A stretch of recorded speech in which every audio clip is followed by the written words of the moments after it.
Shabbat shalom, everybody. This is Rabbi Shmuel, Rabbi Stephen Epstein with you today with this week's 10-minute Torah. First, of course, usual announcements.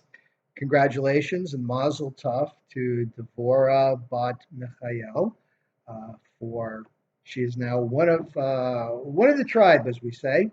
And Siman Tov and Mazel Tov. It's wonderful. Congratulations. You've embraced Judaism, and we're all very proud of you. And looking forward to having you participate more in the congregation.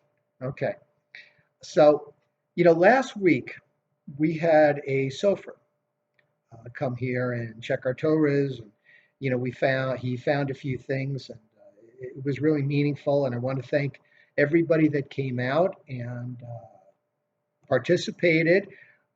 Not much really to participate except to watch, which is a big deal. People got to see how the Sofer checked the Torah, corrected some of the letters. And at the end, we have that video. I'm going to make it available where he rolled the Torah in less than 20 seconds. It was quite a sight. And, it's when you get to that level of expertise, Judaism starts becoming fun. It's not just so rigid and rigorous and extremely serious. You know that somebody is very dedicated when it's not just a job or a profession or even kind of a lifestyle.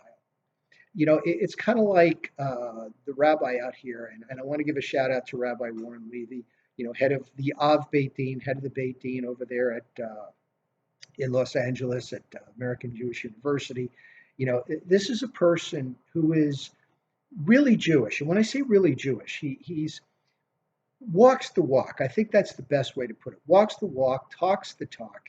Someone who is very just absolutely that's who they are. That's what they are. Just like Rabbi Druin, our Sofer was. Somebody that's it's just what else would you do if you couldn't be a Sofer or rabbi? Who knows, right?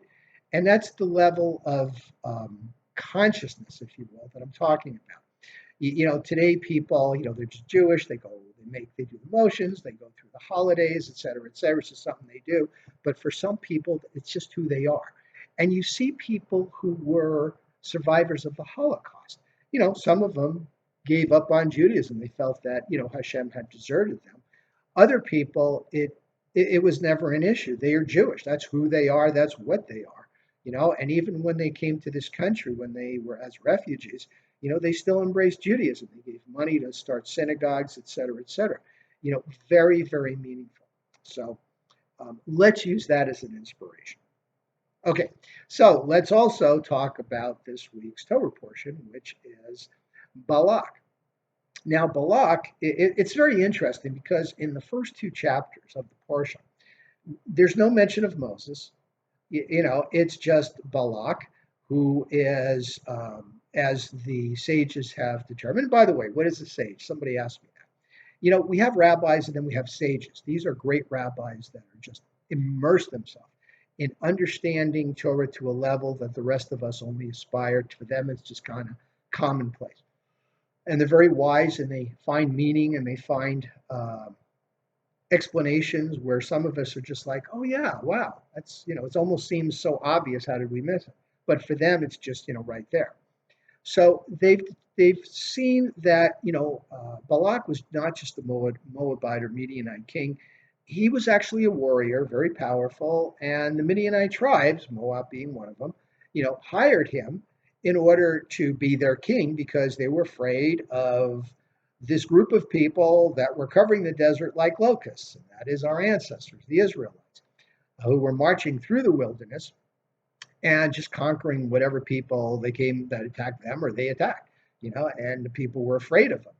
So they saw that these people had God on their side. So Balak thought, well, obviously you don't fight fire with fire, you fight fire with water. So if they've got their ace in the sleeve, which is Moses and Aaron the prophets, that's what I need. I need a prophet. So he went back to the old neighborhood of, I believe it was Mesopotamia, and he found Balaam, who was a prophet or wizard, depending on who you ask and how you discern, who had kind of a relationship with Hashem. Some of the midrash, the folklore, says that Balaam kind of knew what time of the day God was angry. Of course, as Maimonides said, that's kind of an anthropomorphic reference. God doesn't get angry. It's just that some people get whatever they need, whatever they deserve. And let's just say Balaam knew the time that of the day that Hashem was meting out justice, and he was able to curse people. Now, one of the issues brought up in the Eitz Chaim Chumash is if Balaam was such a powerful wizard and Balak knew his power, why not just bless the Midianites? Why have to go curse the Israelites? Why not give them the same blessing that apparently was bestowed upon them, by God through Moses, through the people?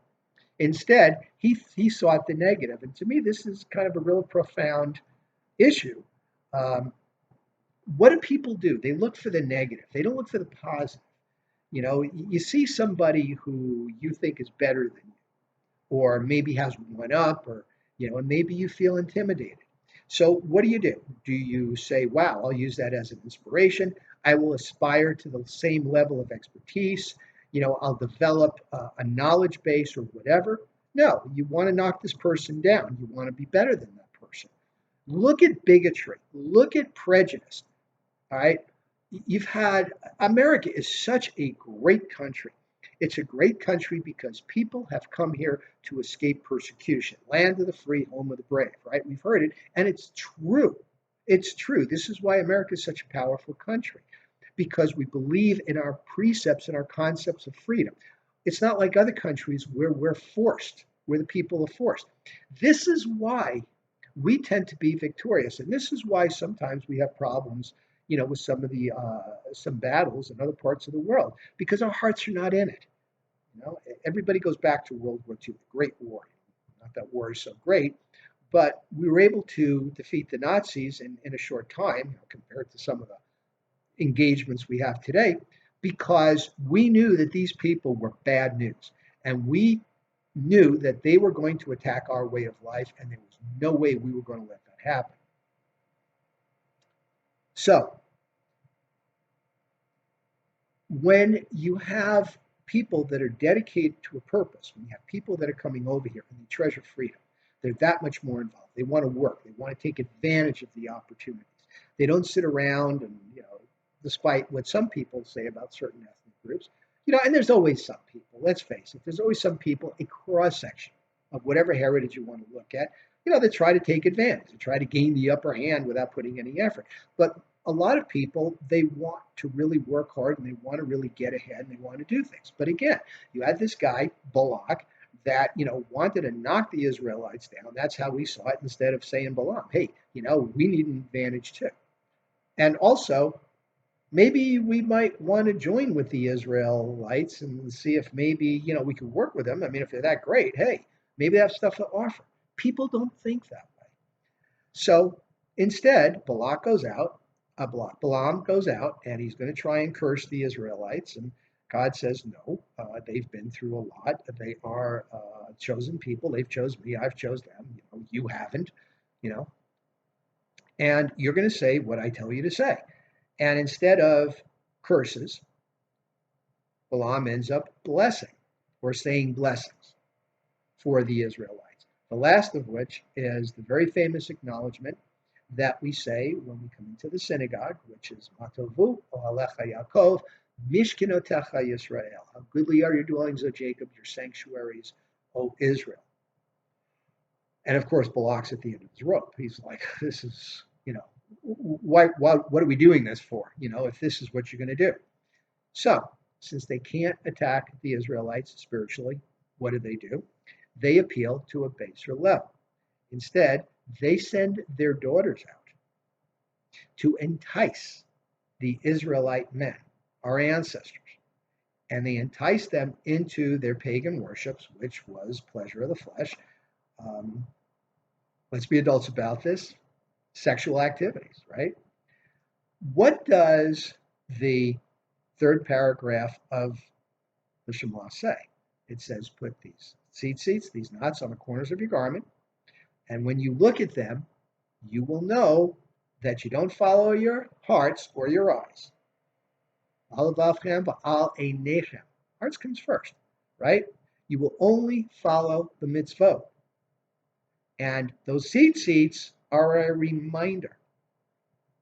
So, what did some of Israel do?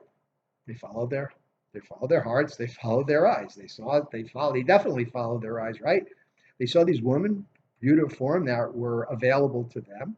And instead of saying, wait a minute, we're not going to do this. This is pagan worship. We're not going to do this. They gave in to their temptation.